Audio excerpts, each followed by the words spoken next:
It's been one long, heavy week since the explosion at Grey Sloan Memorial. A week since the chaos, the pain, and the unbearable loss that left the hospital barely standing.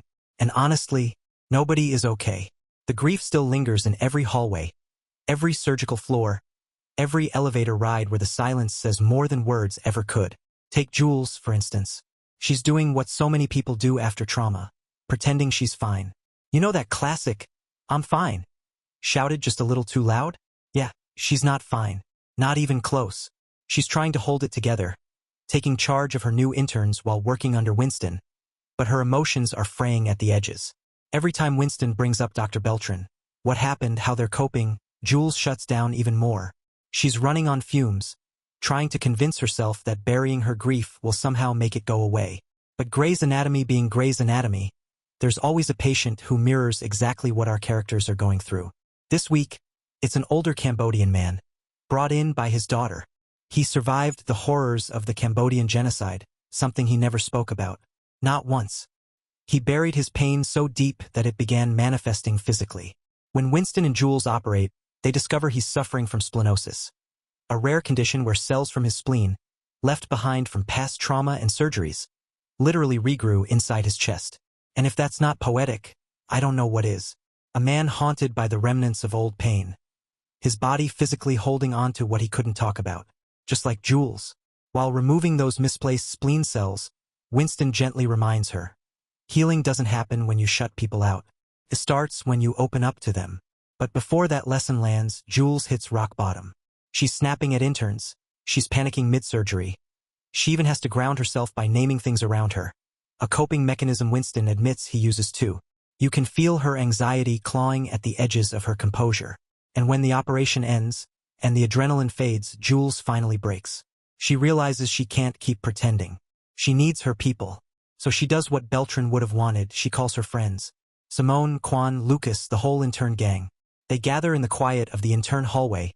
Lights dim, each one holding a candle. It's not some grand memorial. It's intimate, raw, and heartbreakingly human.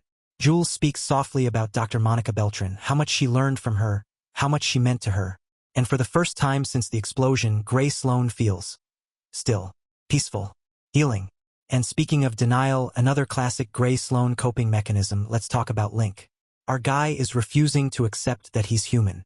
He's fresh out of surgery, body still broken from the blast, and yet he's determined to prove he's fine. Sound familiar? He pushes himself through PT like he's trying to win a medal, ignoring every sign that he's not ready. Until, of course, he collapses right there in his hospital room. When Joe tries to help, he lashes out, yelling at her to leave. And honestly, it's hard to watch. The pain in his voice isn't just physical. It's everything he's been holding in. The guilt, the anger, the survivor's remorse. But Owen, who knows a thing or two about stubborn soldiers trying to hide their pain, steps in. He tells Link, "If you need to be angry at me." And Link finally lets it all out. He admits he's mad that Joe looks at him like a patient, mad that his body betrayed him, mad that Beltran died and his patient died and that he's supposed to just be grateful he's still alive. The rawness of that scene, it's classic Grey's Anatomy, the kind of emotional honesty that hits you right in the chest. Owen reminds him that healing doesn't happen overnight. It happens one step at a time, literally. And that moment becomes a turning point for both of them. Because Owen, too, is realizing that rebuilding your life after loss is a slow, painful process. Which brings us to Owen and Teddy. Their marriage, hanging by a thread. Divorce papers on the table, tension in every glance. Teddy's drowning in administrative chaos, missing the adrenaline of the oar. She's burnt out, overwhelmed. And when Weber steps in to help, she finally lets go. She hands over the chief of surgery role to him, at least for now. And honestly, it's fitting. Weber back as chief in the 450th episode of Grey's Anatomy feels like a full-circle moment. Owen, meanwhile, goes in the complete opposite direction. Instead of more responsibility, he's craving simplicity. Something real, something grounding. So what does he do? He gets himself an Airstream. That's right. Dr. Owen Hunt is going back to the land, trying to rebuild his life from the ground up. A small step toward peace, but a meaningful one. Now, let's talk about the chaos that is Simone and Lucas, because wow, these two are messy. In the OR, emotions boil over again. Simone's trying to stay professional, but Lucas can't let go of his jealousy. And when Dr. Bryant, her one-night stand, walks in, you can feel the tension radiate. The last thing you want in a high-stakes surgery is two residents arguing like it's reality TV. Thankfully, Ben steps in and kicks Lucas out of the OR, and Bailey, watching her husband command that room with calm precision, looks like she's falling in love all over again. And speaking of Ben, what a standout this episode. He's confident, focused, and when a construction worker gets impaled by a forklift, yes, a forklift, Ben handles it like a pro. Awake intubation right in the ambulance bay? That's bold. Teddy backs him up, and it works. Later, Bailey asks him to be chief resident, and honestly, he's earned it. Now, on the opposite end of the emotional spectrum, we have Amelia. Her grief has taken full control. She's shut down completely. Not getting out of bed, not eating properly, living on shredded cheese from a bag. She's blaming herself for the explosion, for Dylan Gatlin's condition, for Beltran's death. She's drowning in guilt, and she refuses to let anyone pull her out. But leave it to the Grey sisters to come to the rescue.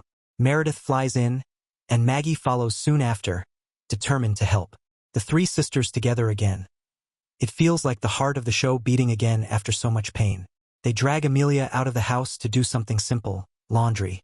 Because sometimes healing starts with the smallest acts of normalcy. And then comes the twist: Maggie's pregnant.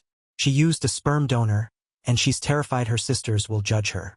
But instead, she's met with pure love and support. Meredith's reaction says it all. It's wonderful, and it's going to be so hard. The bond between these women, the way they love each other through everything. It's a reminder that family, both chosen and blood, is what keeps you standing when life falls apart. By the end, Amelia makes a huge decision. She's taking a sabbatical to finally focus on herself, her son, and her healing. It's long overdue, and it's a moment of growth that feels earned. This episode, the 450th, can you believe that? Wasn't about surgeries or medical miracles. It was about emotional recovery, about the quiet strength it takes to keep going when the world feels too heavy. It's a love letter to every character, and to the fans who've stayed through all the heartbreaks and rebuilds. So, what did you think? Did Jules' breakdown hit you as hard as it did me? Are you rooting for Amelia to finally find peace? And let's be honest, how iconic was that candlelight vigil scene? Drop your thoughts in the comments below. I love reading your takes. And if you've made it this far, don't forget to hit that like button. It really helps the channel out. Until next time, keep your hearts open, and remember, healing doesn't happen alone. It happens together at Grey Sloan Memorial.